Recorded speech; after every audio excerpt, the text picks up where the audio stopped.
Todos estão falando sobre o lançamento da Netflix Round 6, mas existe algo bem bizarro que deu inspiração para essa série, algo que foi abafado da mídia e mantido apenas em registro policial. Eu tive a oportunidade de ter acesso a esses registros e vou expor para vocês.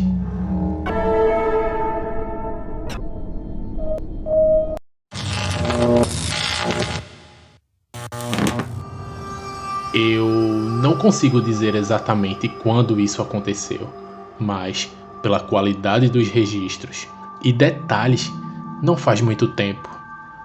A Coreia estava tendo seus dias normais como sempre. Os crimes normais, os problemas comuns, tudo começou a ficar diferente desde o desaparecimento de um rapaz, de uma família nobre, de uma pequena cidade. Por ele ser um rapaz bastante querido, mobilizou uma grande multidão para fazer uma busca. Porém, ele não foi encontrado.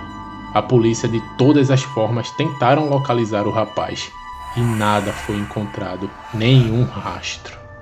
O tempo foi passando e as pessoas esquecendo, até que mais uma vez algumas outras pessoas foram dadas como desaparecidas por todo o país. Entre essas pessoas estavam desaparecendo tanto mulheres como homens. Era muito estranho todo esse acontecimento.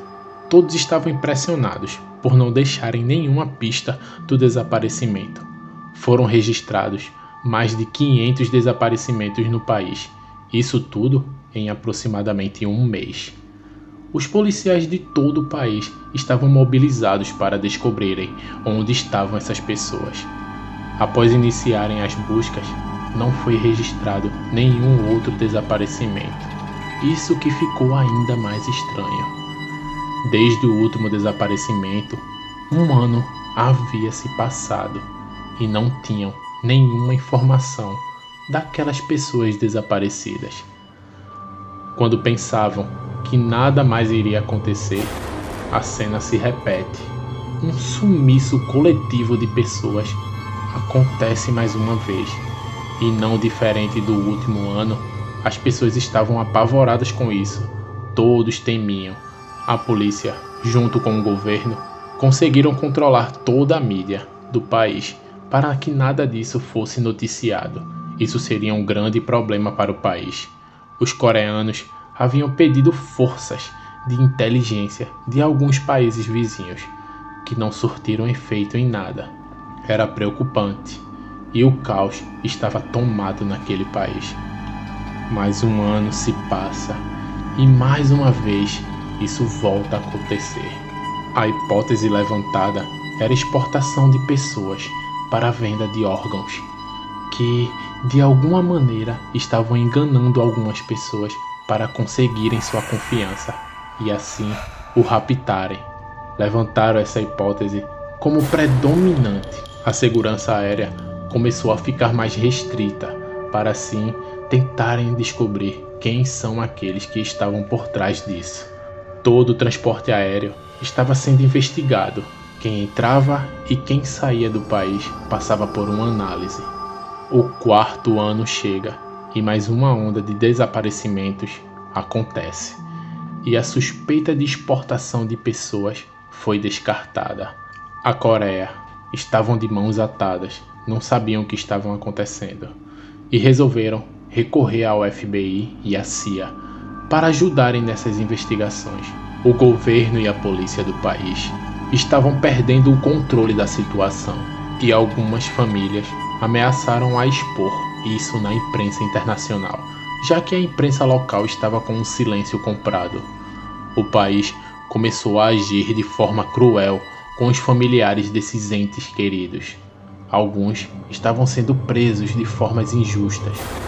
Outros, os próprios policiais estavam tirando a vida. Era um caos e ninguém descobria nada do que podia ter acontecido. O FBI e a CIA, por mais que estivessem investigando tudo, estava sempre levando a suspeita de que eram exportações de pessoas, mas não conseguiam provas de absolutamente nada. A situação estava frustrante para todos os envolvidos. Pessoas inocentes estavam sendo presas injustamente por suspeita de participação. Acredito que a falta de provas estavam deixando os policiais loucos com tamanha frustração e descontando tudo em pessoas inocentes, apenas para mostrar o trabalho para os familiares que estavam cobrando isso da polícia. O 5º ano chega e, não diferente, os desaparecimentos aconteceram novamente. Todo ano o sumiço coletivo acontecia e eles não conseguiam fazer ligação com nada.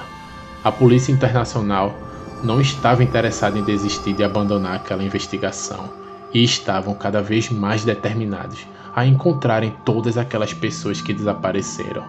O 6º ano chega, mas esse ano foi diferente.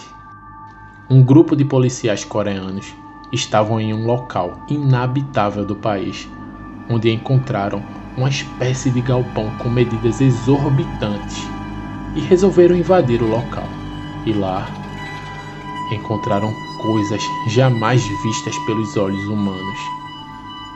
Tinham áreas com armadilhas, corpos em decomposições suspensos por cordas, corpos sem cabeças, braços, pernas e pedaços de corpos por todo lugar, esqueletos pendurados.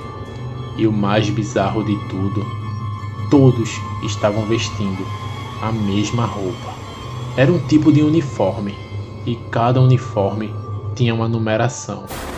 Uma enorme sala que ficava na parte de cima daquele lugar tinha televisores que provavelmente eram transmitidos aqueles acontecimentos.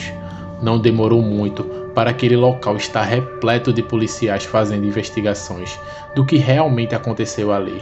Foram encontrados filmagens que continham todo o material daquele lugar. As pessoas que estavam ali eram submetidas a participarem de algum tipo de jogo, e se não conseguissem passar, eram exterminados de formas bizarras. Aquilo era um cenário que não poderia ser exposto.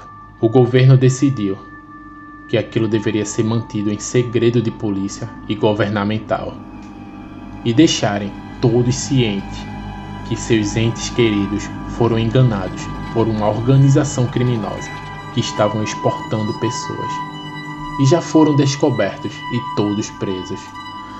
Round 6, a série da Netflix, seria o 6º ano daquele acontecimento, porém de uma forma mais tecnológica do que realmente aconteceu.